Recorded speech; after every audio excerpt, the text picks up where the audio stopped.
Hey Libra, welcome to your yearly reading for 2024. I am Charlene Lizette. Let's dive in and see what you can expect for 2024.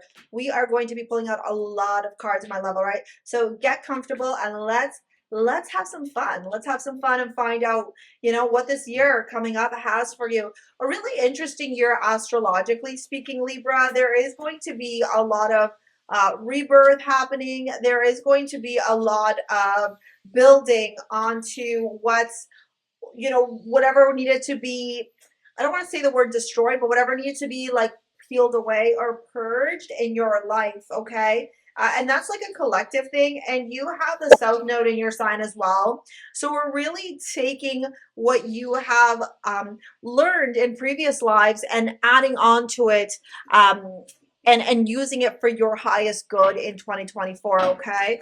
Now, let me just get the rest of the cards here. I do also want to say before we dive deeper into your reading with the cards, I'll tell you this as I'm pulling out these cards. You have the King of Wands starting off your reading, and the Queen of Wands is at the bottom of the deck with the Tower card and the Two of Cups. So, my love bugs, take that how you will. We're going to see more about it as we dive into this reading. For some of you, I am seeing that you're really just taking the reins when it comes to your life. You're making a very massive conscious choice to shift aspects of yourself, to step into what it truly means to be a Libra. Right? Libra on its high octave is diplomatic, is loving, is beauty, it's values, it's balance, it's receptive.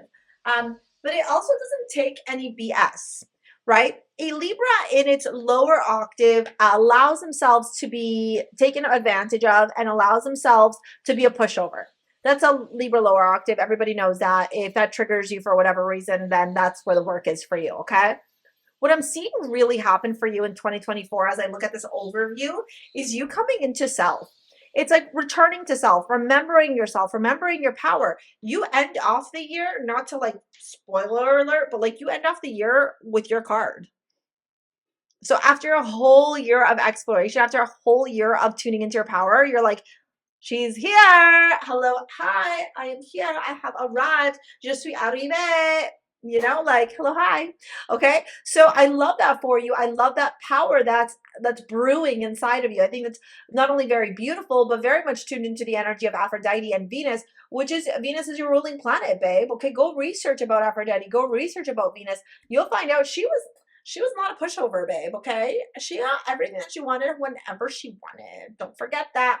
We start off with your astrology card as the Sun, and this is Leo energy. Center stage, really reclaiming your power, your light, your courage, your confidence here, being creative, being playful, tuning into that inner child of yours. Maybe the inner child within you needed a little bit of extra TLC. Maybe she needed a little bit of extra love. Maybe there were things that had happened to you that as you were growing up that formed you into who you were, and now you're realizing and recognizing these things are not serving me anymore. I gotta do slight adjustments here, slight changes in my life.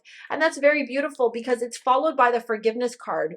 For some of you, you could be forgiving a parent, forgiving somebody who really harmed you, somebody who did you wrong, somebody who created a lot of pain and suffering. Your dad, for some of you, your mom, stepmom, whatever, okay? With forgiveness here, I acknowledge that harboring resentment blocks the flow of love. You are the planet of love, boo-boo. That is you, Libra. You're connected with Venus. You are literally love. You are the 7th house in astrology. You are love. You are marriage. You are commitment. You are beauty. You are harmony. You are all those things. So how can you be the embodiment of love if you are angry and resenting those that have harmed you and hurt you? I'm not saying, listen, Linda. I'm not saying that you don't get to call them out. I'm not saying that you don't get to say exactly how they hurt you, how they harmed you. I'm not saying that you don't deserve a form of justice. On the contrary, my babes, yeah, you do, because you are Venus, because you are justice in the tarot, okay? What I am saying is you hold on to that anger, that rage, that resentment, that hatred for these people that, did a number on you. you essentially poison yourself, and we're not about that. We're not, okay? We're about beauty and love, you know? And to confirm this energy here, we have the great severing, Mars energy, anger, conflict, softening to love. So love is a big theme. And even your amulet from Starseed Jewels is Aphrodite, okay? This is Amazonite, clear quartz, and rose quartz, a powerful, powerful amulet for attracting love, for tuning into the energy, the vibration of love, for cracking open that heart chakra, all right? So many people that have worn my Aphrodite amulet end up meeting their divine partner within like 6 months to a year of wearing their amulet. No joke. There are stories. I've shared them over on Instagram. It is wild. This amulet is probably one of the most powerful amulets I have. All right. Well, they're all powerful, but this one for love, it's a special, special kind of like attracting that love that we seek. Okay. Now, as we move on to your reading, we've got Melchizedek. Definitely don't pronounce that right. Higher learning. English is my second language, so don't judge me. You have learned from experience. More inner study is now required to further progress. All right. So here you are learning. Here you are evolving. Here you are growing. Here you are maturing. Here you are coming to self, returning to self. And then you got Freya, which I freaking love Freya as a goddess. It says bold, unleash your adventurous side, take risks, and be daring. Okay, very beautiful here. There's a lot of energy referring to inner power, okay? Tuning into who you are truthfully, not who you feel you need to be in order to maintain the peace. Oof, that hits deep. If somebody can quote that and drop it in the comments, I would be so greatly appreciative of you, because I think a lot of Libras need to hear that, all right? Now, let's dive in here into your reading. I'm not going to do the full love reading just yet. I just like to get the first couple of cards to kind of weave into the year, and then we'll do love deeply at the end, okay?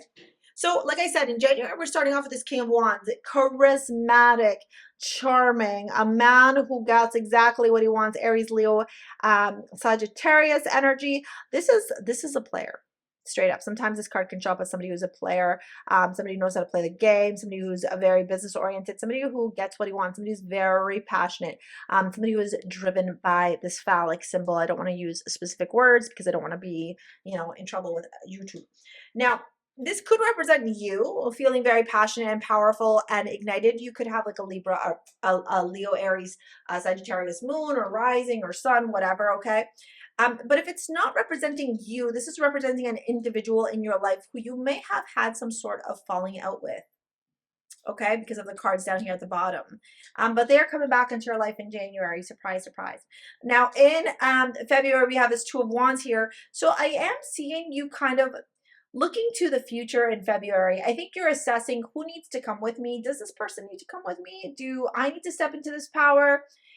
Are you tuning into the King of Wands energy and embodying it to achieve some sort of goals in your life? In February, the mission here is, again, more fiery energy, very passionate, very creative energy. But now you're getting out of your comfort zone. Now you're turning around and going like, I need to leave this castle if I want to make more with my life. I got to look to the future. I got to look to what my options are. I got to see what is out there in this world.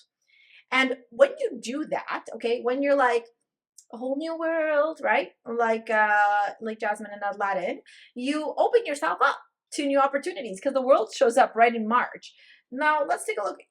One, two, three, four.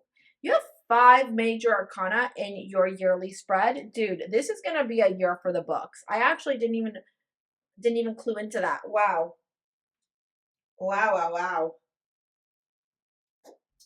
My advice to you, whenever you're watching this, get a piece of paper and a pen and write down what you want 2025 to look like. And trust that in 2024, you're going to make all of that happen, right? The right moves, the right shifts are going to happen for you.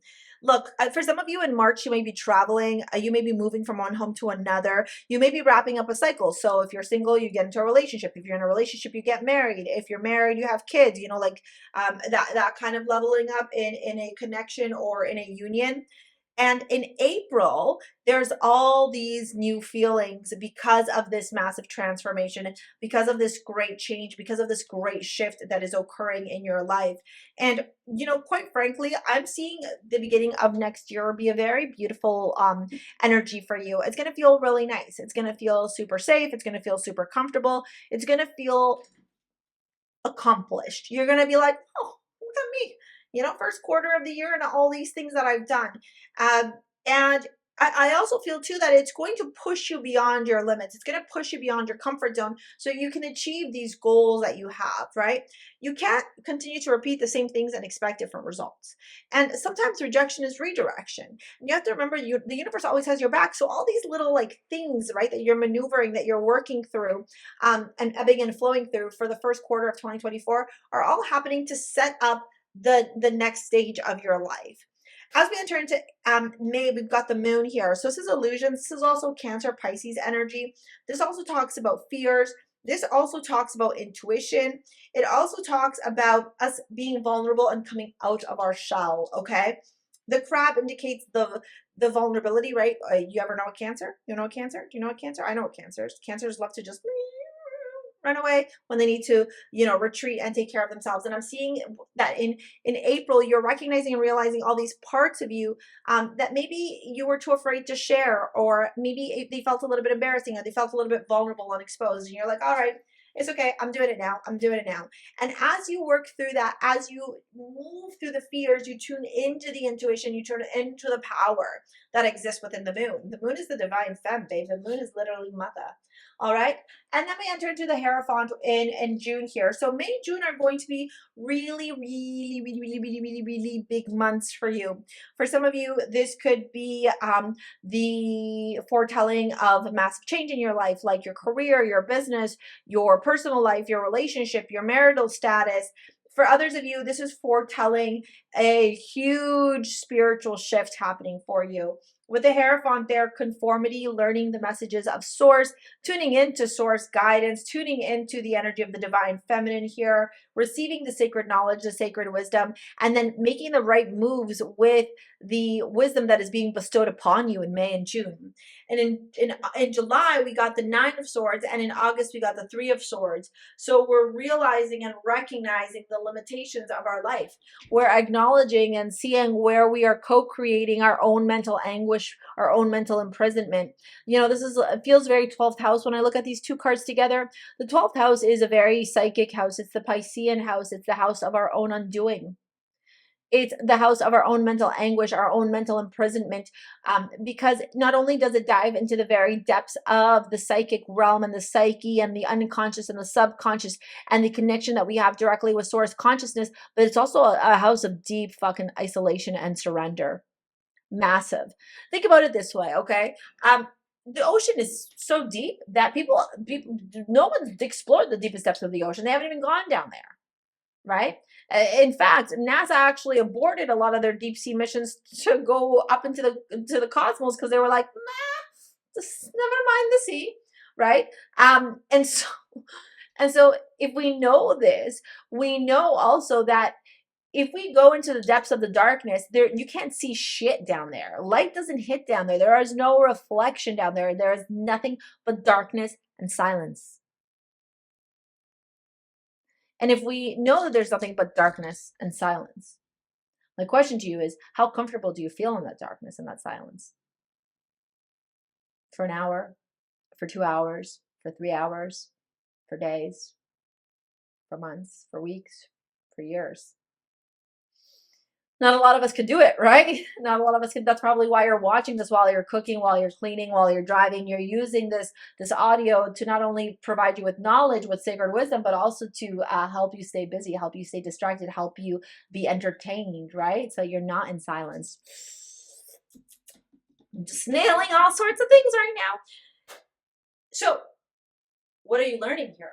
You are learning that your ability to connect to source, your ability to connect to the wisdom, the heavenly bodies, the energy that exists all around us means also that you need to practice silence. Because revenge sometimes is best served cold. As we enter into September, we have the King of Cups. Here you are coming out of this little rut that you were going into, okay? It was just you working through your own mental anguish and stepping into your power here. Emotionally mature, emotionally confident, tuned into your intuition, tuned into the sacred wisdom, tuned into your higher self, turned into that power that exists within you, and knowing how to navigate and operate your day-to-day, whatever is going your way or not going your way, with power, with dignity, with grace, with responsibility, and with emotional maturity. You're not allowing yourself to get overwhelmed emotionally, but rather turning around and going, okay, I get it. I'm feeling angry right now. What am I going to do about it?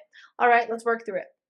And that's going to bring a lot of success for you as you enter into September and October. In October, there's going to be a lot of balancing of your finances, of your money. You're going to be balancing maybe your personal life and your work life, your family life and your work life, your friendships and your work life. Like there's going to be a lot of like keeping a lot of balls in the air, okay? And I'm not talking about like that in a sexual, I'm just saying there's a lot of things that you're going to be working through. It's going to be a very busy month for you, September, you know, with work, with your finances, with career, with your personal life. In October and November, baby. Oh, you know what? You could also be very focused in October around your finances and your career. So your relationship kind of needs to take a step back here. Just temporarily so you can focus on your money.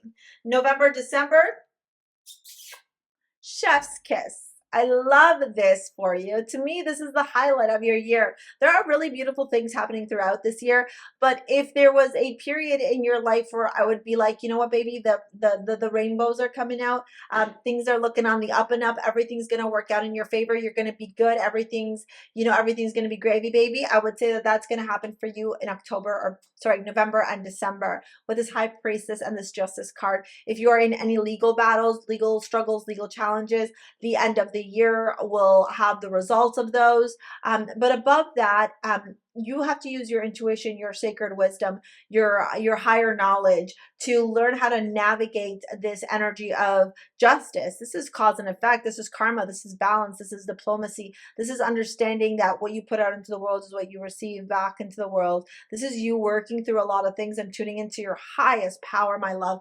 And there's actually a lot of beauty here to be had, all right? Now, let's dive into your love reading. If you want to pick up your amulet, book a session with me. It's in the description box below. For those of you that have been wanting to learn how to become a professional tarot reader or want to start your own tarot business, okay, you can take my tarot course. It's in the description box below. And ditto if you want to take my aligned course and completely transform your life. For those of you that have been ready to find that fulfillment, that freedom that you seek, be able to create that life for you, right? Whether that looks like having your own job or finding your soulmate or having more freedom, having more time to yourself, not having to worry about where money is coming from. My 9-week transformative course literally teaches you all of that because I teach you the light laws, which are a secret tool that the universe gave to me so that I could share it with you. All right, so we've got the Knave of Wands, Deception, so that's the Page of Wands, 3 of Cups and Children, interest in codependency, 9 of Pentacles and 6 of Swords. Stay optimistic about your love life. So many cards.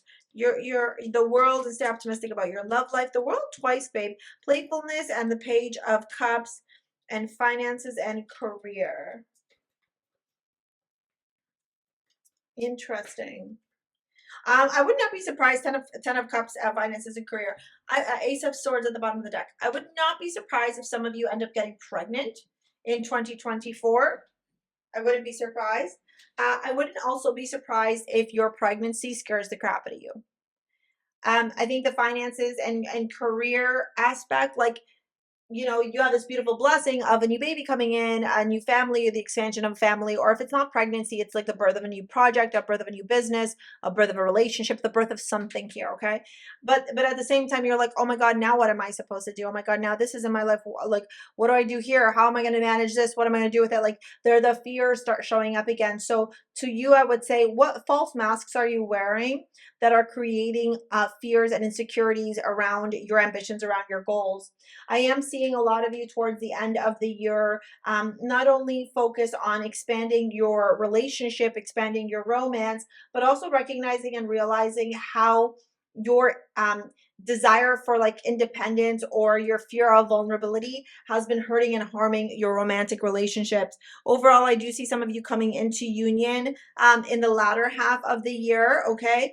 And I do see a lot of you working through a lot of the wounds, the pains that have kept relationships at bay or hurt and hindered your relationships. All right.